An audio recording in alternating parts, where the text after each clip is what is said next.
Welcome everyone to learn with ease. आज हम biology class 12th biology के नवंबर के असाइनमेंट के आंसर्स बताने वाले हैं। तो प्लीज़ वीडियो को ध्यान से देखिए, इसमें सारे आंसर्स हैं। तो पहला क्वेश्चन है इसमें, एक्सप्लेन ब्रीफली। तो पहला है पीसीआर। तो पीसीआर का आंसर है PCR stands for polymerase chain reaction PCR. It is a widely used technique of DNA amplification. The technique was given by Kary Mullis. इस पीसीआर का प्रिंसिपल है, this technique amplifies gene in vitro to produce billions of copies of particular DNA in a short time. And then उसके बाद आता है restriction enzymes cut DNA at specific sites, example Hind IIFCORI etc. They belong to nucleases which falls into the groups. Group number A, exonucleases, and B, endonucleases. Every restriction enzymes recognize palindromic nucleotide sequence in DNA. These enzymes are used in genetic engineering to form rDNA molecule made from DNA from alien sources. ये second का answer है। इसके बाद आता है तीसरा है, the genetic material और DNA is isolated in pure form as DNA is enclosed by membranes the cell is broken to release DNA along with other macromolecules. So it is done by treating bacterial cells और plant animal tissues with enzymes like chitinase, cellulose and lysozyme for bacteria cell. तो अब आगे बढ़ते हैं second question की तरफ। तो second question है, E coli bacterium is considered suitable host for cloning, why? तो इसका आंसर है E coli bacterium is considered suitable host for cloning because of following reasons. इसका फॉलोइंग रीजन्स है। पहला रीज़न है इसका, it can be easily transferred.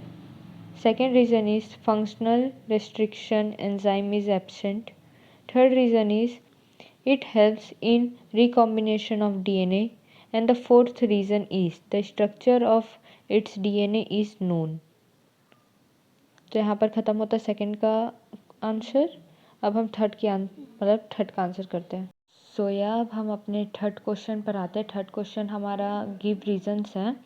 तो third question का पहला जो क्वेश्चन है गिव रीजन्स का, तो ये कहता है bottled fruit juices brought from the market are clear as compared to those made at home. So इसका आंसर है the bottled fruit juices brought from the market are made by clarified by treating them with the enzymes pectinases and proteases, so they are clearer as compared to those made at home. So यहाँ पर हम give regions का first question और उसका reason लिख चुके हैं। And अब हम सेकंड को करते हैं। तो अब हम थर्ड क्वेश्चन का सेकंड जो नंबर था उसको आंसर करेंगे। सो क्वेश्चन है, I think there is a printing mistake. ये लार्ज होना था लेकिन इसको लार्क आई थिंक प्रिंट हो गया ये मिस्टेकनली। तो हम इसको आंसर में ना इसको करेक्ट करके ही लिखेंगे, क्योंकि क्वेश्चन रॉन्ग होगा तो और वो ओके है, बट आंसर हमें रॉन्ग नहीं करना चाहिए। अगर हम उसी वर्ड में लिखेंगे तो मे भी हमारे मार्क्स कट सकते हैं। सो क्वेश्चन है, large holes are found in Swiss cheese. तो इसका आंसर है द लार्ज होल्स, हमने लार को चेंज करके लार्ज कर दिया, holes in Swiss cheese are due to the production of large amount of CO2 by bacterium named Propionibacterium shermani.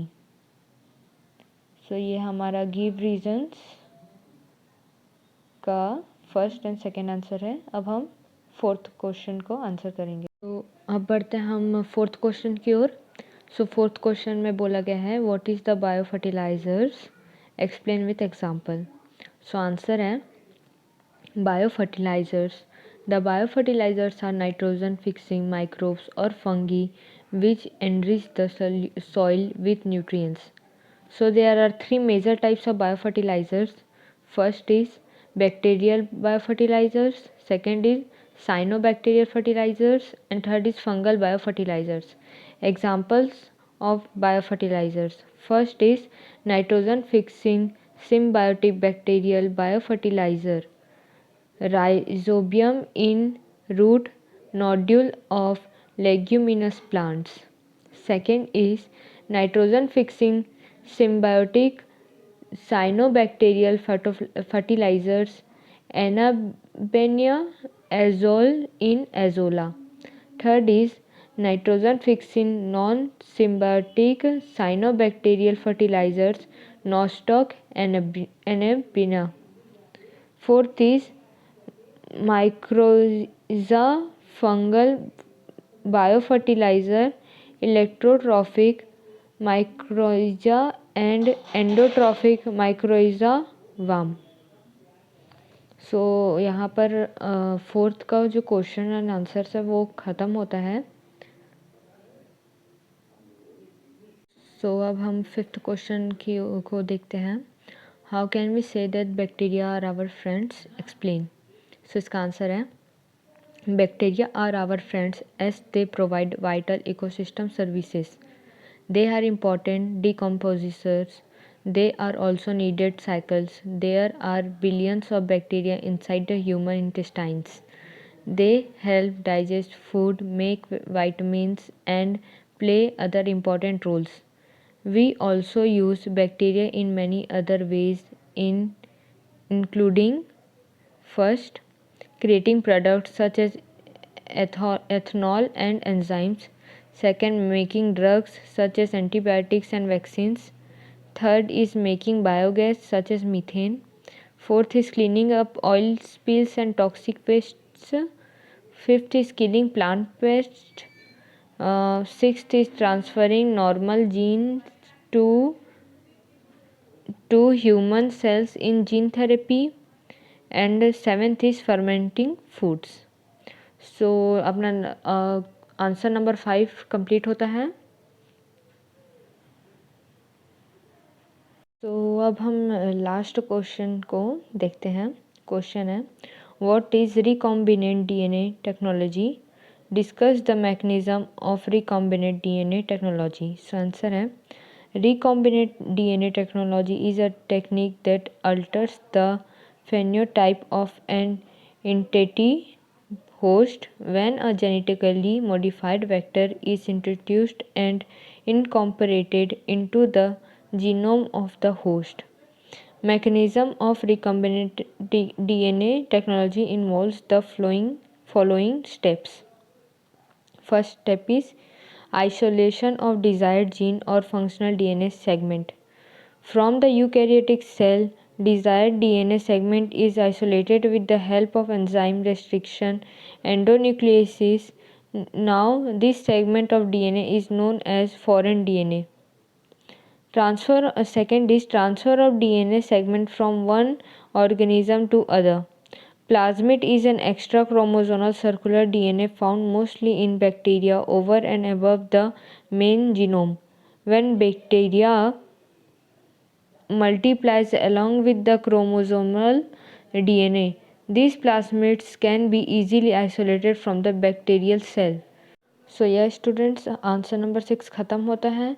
तो हमने number 1 question number 1 to question number 2 तक पूरा कवर कर लिया है बायोलॉजी नवंबर के असाइनमेंट का.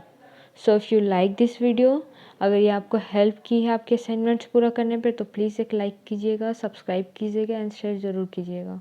Thank you.